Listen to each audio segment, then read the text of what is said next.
అంబేద్కర్ జయంతి సందర్భంగా సచివాలయం పక్కన ఉన్నటువంటి 125 అడుగుల విగ్రహం సంబంధించి ప్రాంతంలో మనకు రావడం జరిగింది. ఇక్కడికి చాలా మంది అంబేద్కర్ అభిమానులు కావచ్చు, ప్రజలు కావచ్చు, చాలా మంది ఇక్కడికి వస్తున్నటువంటి పరిస్థితి కనిపిస్తూ ఉంది. దాంతోపాటు జయంతి సందర్భంగా పూలమాలలతో సత్కరిస్తున్నటువంటి దృశ్యాలు కూడా మనం క్లియర్గా చూస్తూ ఉన్నాం. అదేవిధంగా ఇక్కడికి వచ్చిన వారందరికీ కూడా తెలంగాణ రాష్ట్ర ప్రభుత్వం కూడా భారీ ఎత్తున ఏర్పాటు చేసిందని చెప్పుకోవచ్చు. ఒకవైపు ఎండాకాలం సిచ్యువేషన్లో కూడా ఇక్కడ వాటర్ ఫెసిలిటీస్ కావచ్చు, అదేవిధంగా వైద్యం సంబంధించినటువంటి ఫెసిలిటీస్ కావచ్చు, సో అవన్నీ కూడా ప్రభుత్వం నుంచి ఏర్పాటు చేసినట్టుగా స్పష్టంగా మనం తెలుస్తూ ఉంది. విజువల్లో కూడా క్లియర్గా కనిపిస్తూ ఉన్నాయి. ఇక్కడికి చాలామంది అభిమానులు వస్తూ ఉన్నారు, వచ్చి అంబేద్కర్ విగ్రహం దగ్గర ఫోటోలు దిగుతూ ఉన్నారు. వారి త్యాగాన్ని, అదేవిధంగా వారు రాజ్యాంగం తీసుకొచ్చినటువంటి ఆ సిచ్యువేషన్లు అన్నీ కూడా గుర్తు చేసుకుంటున్నటువంటి సందర్భం కనిపిస్తూ ఉంది. ముఖ్యంగా ఉద్యమకారులు కూడా చాలా మంది వస్తున్నటువంటి సందర్భం కనిపిస్తూ ఉంది. వారితో కూడా మనం కొంతమందితో మాట్లాడించే ప్రయత్నం కూడా చేశాము. అయితే వాళ్ళ సెలవు ప్రకటించడంతో చాలా మంది చిన్నపిల్లలు కూడా తీసుకొస్తున్నటువంటి సందర్భం కనిపిస్తూ ఉంది. ఇటు ఫ్యామిలీతో అందరూ కూడా వచ్చి ఇక్కడ సెక్రటరియట్ పక్కన ఉన్నటువంటి అంబేద్కర్ స్టాచ్యూ దగ్గరికి భారీ ఎత్తున ప్రజలు చేరుకుంటా ఉన్నారు. చేరుకొని ఇక్కడ ఏర్పాటు చేసిన అన్నింటినీ క్షుణ్ణంగా పరిశీలిస్తూ ఉన్నారు, చూస్తూ ఉన్నారు. అదేవిధంగా చాలా మంది ఎక్కడెక్కడ జిల్లాల నుంచి కూడా వస్తూ ఉన్నారు. ప్రజలందరూ కూడా ఖచ్చితంగా అంటే 125 అడుగుల విగ్రహం అంటే చాలా, అంటే దేశంలో ఎక్కడా లేని విధంగా అత్యంత ప్రతిష్టాత్మకంగా గత ప్రభుత్వం నిర్మించింది.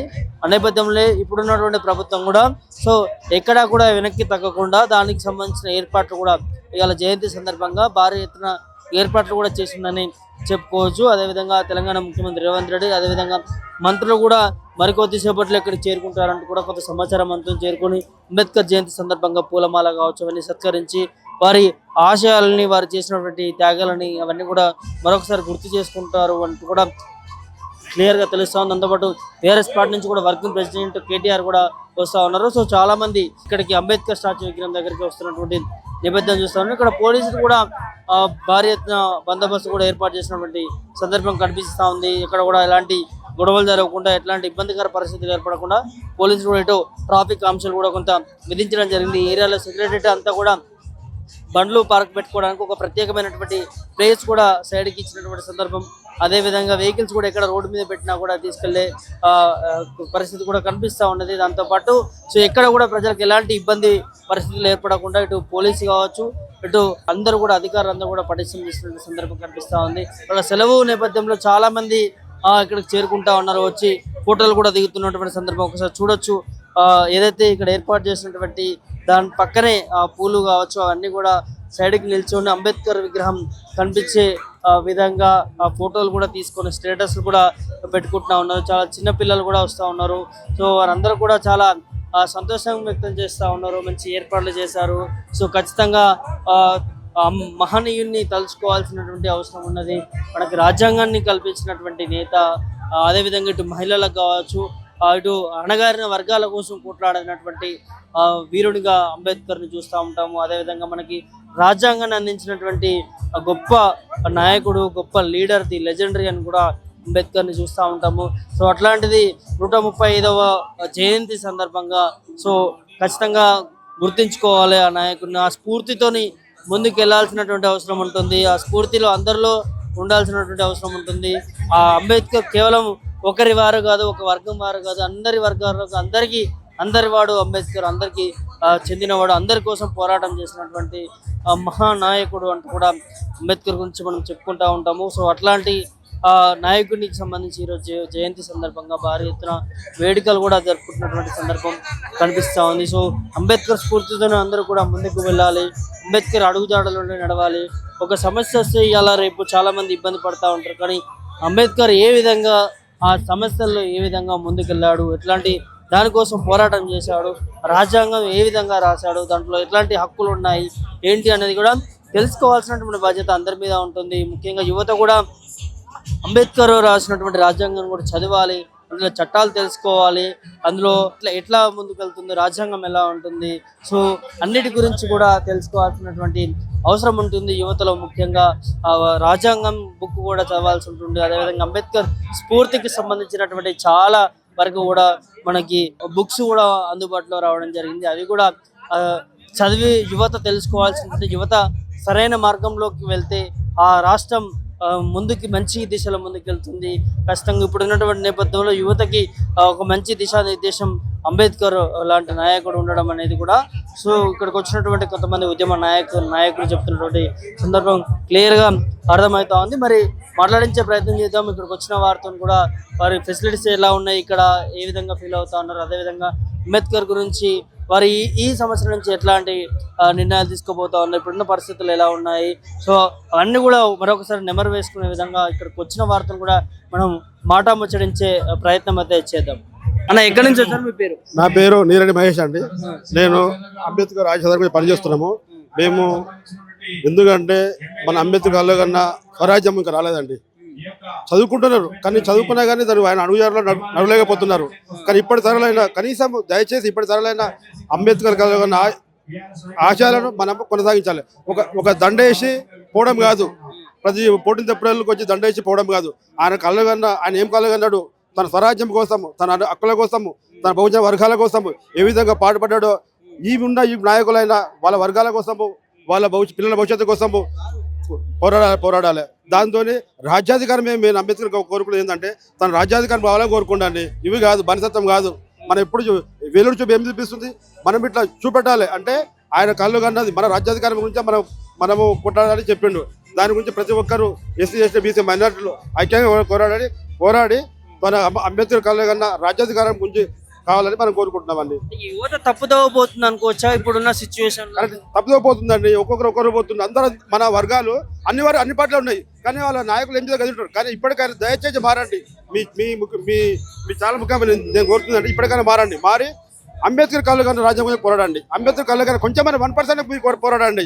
మీరు ఏ పార్టీలో ఉండండి, మీ నాయకులు ఉండండి, కనీసం ఆయన కళ్ళు కన్నా ఆయన ఆచారాలకు ఏమేమి పోరాడో దాని గురించి మీరు మాట్లాడి కోరుతున్నారు. రాజ్యాంగం ప్రకారం నడవట్లేదా అంబేద్కర్ కళ? ఇప్పుడు వస్తుందండి, ఇంకా రావాలి. ఎందుకంటే ఆయన తన రాజ్యం కోసం, తన వర్గాల కోసము తన కుటుంబాన్ని దారిదాచి వేసాడు కదండి. మనం ఎంత అంటే మనం ఒక అనువు కాదు, ఆయన చేసిన అనువు కాదు. కానీ ఇప్పటికైనా మనం ఆయన అడుగుజాడలు నడవాలని మనం మనసుపై కోరుతున్నాం సార్. చిన్న చిన్న సమస్యలకు యువత సతమతం అవుతా ఉంటారు. అట్లాంటి మహనీయుని స్ఫూర్తితో ముందుకెళ్ళాలంటారు.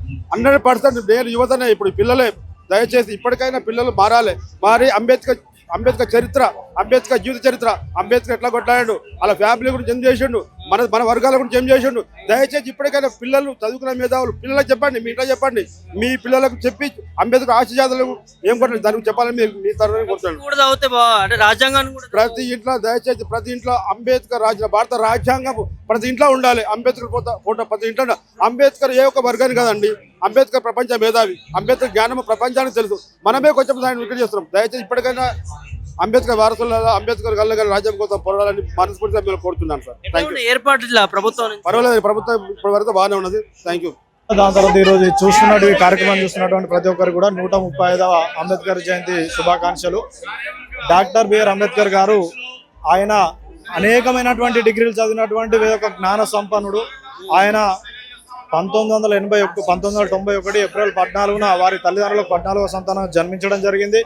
ఆ తర్వాత ఆయన చిన్నతనం నుండి అనేకమైనటువంటి సాంఘిక అసమానతలను ఎదుర్కొని ఆ రకంగా ఉన్నప్పటికీ కూడా చదువుకుంటూ లండన్లో కానీ అమెరికాలో కానీ అక్కడ చదువుకొని మనకు అతని చిన్నతనంలో అతడు బడికి వెళ్తే అతన్ని అక్కడ అనుమతించలేదు. అయినా కూడా అతను చదువుకొని చేస్తూ ఆయన ఇంత రాజ్యాంగాన్ని రాసే స్థాయికి వచ్చి రాజ్యాంగాన్ని రాయడం, ఈరోజు ప్రజలందరికీ హక్కులు కల్పించడం జరిగింది. మనము ఒకవేళ ఆర్టికల్స్ వైజ్గా చూసుకుంటే ఆర్టికల్ 14 ద్వారా ప్రతి ఒక్కరికి సమానత్వము, ఆర్టికల్ 15 ద్వారా ఈ అన్ని కుల వర్ణ లింగ భేదాలను అన్నింటినీ రద్దు, 16 ద్వారా అందరికీ సమానమైనటువంటి అవకాశాలను కల్పించడం జరిగింది.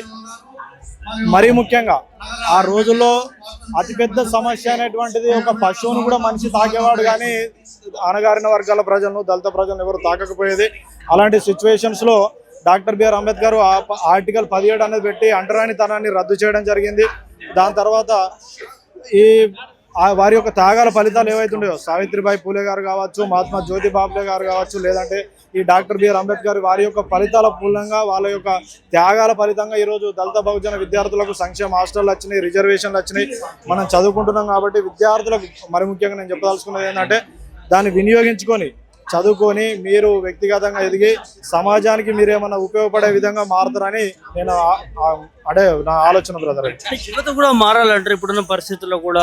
ఈ రాజ్యాంగం అసలు ఎందుకు వచ్చింది, ఎవరు తీసుకొచ్చారు, అంబేద్కర్ త్యాగం ఏంది ఏందని అంతా కూడా తెలుసుకోవాల్సిన అవసరం ఉందంట బ్రదర్. ప్రతి ఒక్క విద్యార్థులు కూడా అంటే అతడు ఒక మినిమం 10వ తరగతి చదువుకున్న విద్యార్థి కూడా రాజ్యాంగం పైన అవగాహన ఉండాలి. ప్రాథమిక అంశాలు ఏవైతే ఉన్నాయో ఇప్పుడు మనకు ప్రియాంబుల్ అనేది ఉంది బ్రదర్. ప్రియాంబుల్లో రైట్ టు ఏదైతే మనకి ఈక్వాలిటీ కానీ లేకపోతే సోషల్ జస్టిస్ కానీ ఈ ప్రిన్సిపల్స్ ఏవైతే ఉంటాయో వాటి గురించి తెలుసుకోవాలి. మనం రాజ్యాంగాన్ని ఎప్పుడైతే చదవగలుగుతామో అప్పుడే మనము పాలకుల పైన కానీ ప్రభుత్వాలు కానీ ప్రశ్నించే తత్వం మన లోపల వస్తుంది. మనం చదువుకోకుండా చేయకుండా ఈ ఇన్స్టాగ్రామ్లో, ఫేస్బుక్లో, వాట్సాప్లో స్కాలర్షిప్లు చేయడం కానీ అది ఏదో ఎవరో రాసినటువంటి పిచ్చిరాతలకు మనం ప్రభావితం అయితే వాటి చేస్తే తర్వాత మన జీవితాలే నాశనం అయిపోతాయని నేను అనుకుంటున్నాను. ఎట్లా చూస్తారు ఇక్కడ ఏర్పాట్లు ఎలా ఉన్నాయి? ఏర్పాట్లు బాగున్నాయి బ్రదర్, ఏర్పాట్లు బాగున్నాయి. వచ్చినటువంటి వారికి ఎవరు కూడా ఎలాంటి ఇబ్బందులు అయితే లేవు. ప్రధానంగా వాటర్ సౌకర్యం కానీ లేకపోతే ఎవరైనా ఎండాకాట్లు వచ్చిన వారికి మజ్జిగలు కానీ అలాంటివి కూడా ఏర్పాటు చేసింది ప్రభుత్వము. దాని తర్వాత ఈ విగ్రహాన్ని కూడా ఈ సంవత్సరం తీసుకుని అక్కడ కొంచెం జెండా వేయడము, ఇంతకుముందే ముఖ్యమంత్రి గారు కూడా అక్కడ అటెండ్ అయ్యి తెలంగాణ ఫ్లైఓవర్ దగ్గర అంబేద్కర్ విగ్రహానికి పూలమాల అర్పించి వారు వెళ్ళిపోవడం జరిగింది. ఇదంతా కూడా సంతోషకరంగా ఉంది. అంటే ఎట్లా చూడొచ్చు యువత అంతా కూడా మీరు అన్నట్టుగా రాజ్యాంగం చదువుకోవాలంటున్నారు. సో ఆ బాడలో అంబేద్కర్ స్ఫూర్తితో ముందుకు వెళ్ళాలంటున్నారు. అదంతా కూడా యువతతో సాధ్యమవుతుందా? యువతతోటి సాధ్యం కాదంటే ఏది ఉండదు బ్రదర్. ఫస్ట్ ఇప్పుడు మనం చదువుకుంటున్నాం, మనకు చదవడం రాయడం అయితే ప్రతి ఒక్కరికి వచ్చు. కాబట్టి ఏం చేయాలంటే ఎక్కడ కూడా ప్రాథమిక పాఠశాలలో అయినా, సెకండరీ పాఠశాలలో అయినా, కాలేజీలో అయినా కూడా చదవట్లేదు. ఒకటి ఏదంటే హిస్టరీ స్టూడెంట్స్ లేదంటే లా స్టూడెంట్స్ వీళ్ళకి మాత్రమే రాజ్యాంగం ఏంది వాటిపైన అవగాహన ఉంటున్నది. కానీ రిమైనింగ్ స్టూడెంట్స్ ఇప్పుడు బీటెక్ కానీ, మెడిసిన్ కానీ, లేకపోతే మేనేజ్మెంట్ స్టడీస్కి వెళ్ళేటటువంటి స్టూడెంట్స్ ఈ రాజ్యాంగం వాళ్ళకి ఎక్కడ కూడా టచ్ అవ్వడం లేదు, వాళ్ళు చదవడం లేదు. వారి హక్కులు ఏంది అనేది వారికి తెలుసుకున్నప్పుడే వారికి ఒక సామాజిక స్పృహ వస్తుంది, దాంతో వ్యక్తిగత బాధ్యత వస్తుంది, దాంతో సామాజిక బాధ్యత వస్తుంది. అప్పుడు ఈ పాలకులకు కూడా మనం ప్రశ్నించేటటువంటి తత్వం వస్తుంది బ్రదర్. 125 అడుగుల విగ్రహం ఇక్కడ పెట్టడం జరిగింది, ఎట్లా అనిపిస్తుంది? ఇది గతంలో బీఆర్ఎస్ గవర్నమెంట్ ఉన్నప్పుడు కేసీఆర్ గారు పెట్టడం జరిగింది. అంటే ఇది ఒక దళితులకైనా లేకపోతే ఎవరికైనా కూడా ఆయన ఒక రిప్రజెంటేటివ్ గా ఒక డాక్టర్ బిఆర్ అంబేద్కర్ ని సింబల్ ఆఫ్ నాలెడ్జ్ గా మనం చెప్పుకుంటున్నాం బ్రదర్. ఎందుకంటే అతనికి 32 డిగ్రీలా, దాని తర్వాత అతను లండన్ లో చదువుకోవడం, కొలంబియాలో చదువుకోవడం, అంతా చదువుకుని ఒక జ్ఞాన సంపన్నుడు కాబట్టి అతన్ని ఒక సింబల్ ఆఫ్ నాలెడ్జ్ గా ఇక్కడ పెట్టడం అనేది చాలా ఆశించదగ్గ విషయం, చాలా సంతోషమైనటువంటిది.